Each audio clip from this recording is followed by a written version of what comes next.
Make things complicated, but this is actually not that complicated. Congress doesn't have a whole lot of core responsibilities. One core responsibility is passing a budget, which they have not done yet. The other core responsibility that they've got is to pay the bills that they've already accrued.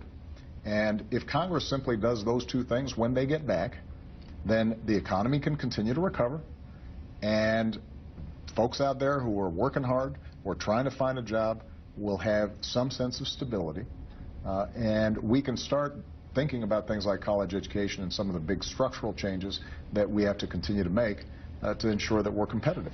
How much of the lack of action in Washington do you put on yourself in terms of blame? Ultimately, the buck stops with me. And so any time we are not moving forward on things that should be simple, I get frustrated.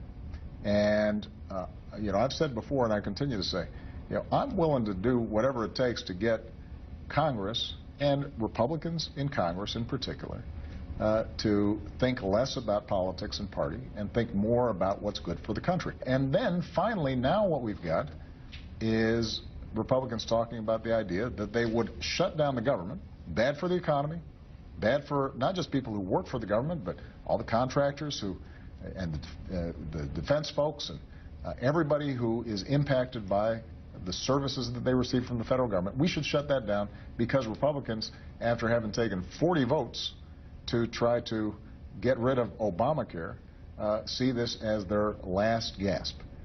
Nobody thinks that's good for the middle class. And I've made this argument to my Republican friends privately. And by the way, sometimes they say to me privately, I agree with you, but I'm worried about a primary from you know, somebody in the Tea Party back in my district, or I'm worried about what Rush Limbaugh is going to say about me on the radio. And so you got to understand, it's really difficult. I can't force these folks to do what's right for the American people. But what I sure as heck can do is stay focused on what I know will be good for the American people.